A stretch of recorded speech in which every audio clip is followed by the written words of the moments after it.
New year అంటే పార్టీలు మాత్రమే కాదు, ప్రపంచంలో కొన్ని దేశాల్లో నమ్మశక్యం కాని ఆచారాలున్నాయి. స్పెయిన్ న్యూ ఇయర్ మొదటి నిమిషాల్లో 12 ద్రాక్ష పండ్లు తింటారు. ఒక్కో పండు ఒక్కో నెల. అలా చేస్తే ఏడాది మొత్తం అదృష్టమే. డెన్మార్క్ ఏడాది పొడవునా సేకరించిన ప్లేట్లు, పాత్రలను స్నేహితుల ఇళ్ల ముందు పగలగొడతారు.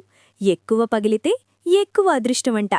జపాన్ బౌద్ధ దేవాలయాల్లో కొత్త ఏడాదికి స్వాగతంగా 108 సార్లు గంట మోగిస్తారు. మనిషి కోరికలు నశిస్తాయని నమ్మకం. చిలీ డిసెంబర్ 31 రాత్రి శ్మశానంలో నిద్రిస్తారు.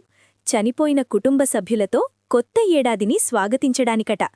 ఇటలీ మరియు దక్షిణాఫ్రికా పాత ఫర్నిచర్ను కిటికీ నుంచి బయటకు విసిరేస్తారు. పాత కీడుపోయి కొత్త అదృష్టం వస్తుందట. ఫిలిప్పీన్స్ కొత్త ఏడాదిలో ధనం రావాలని గుండ్రని నాణాలు దగ్గరుంచుకుంటారు. పోల్కా డాట్ దుస్తులు ధరిస్తారు. డబ్బు పెరుగుతుందనే నమ్మకం. పెరూ డిసెంబర్ 25న టకనాకుయ్ ఫెస్టివల్.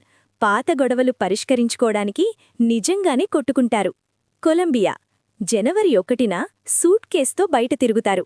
అలా చేస్తే ఏడాది మొత్తం ట్రావెలుంటుందట. ఎస్టోనియా న్యూ ఇయర్ రోజున 7 సార్లు భోజనం చేస్తారు, సమృద్ధి కోసం. బ్రెజిల్ తెల్లని దుస్తులు ధరించి సముద్రంలో 7 సార్లు అలలపై గెంతుతారు. కోరికలు నెరవేరుతాయని నమ్మకం. ప్రపంచం ఎంత వింతగా ఉందో కదా. మీరు ఏ ఆచారం ట్రై చేస్తారు?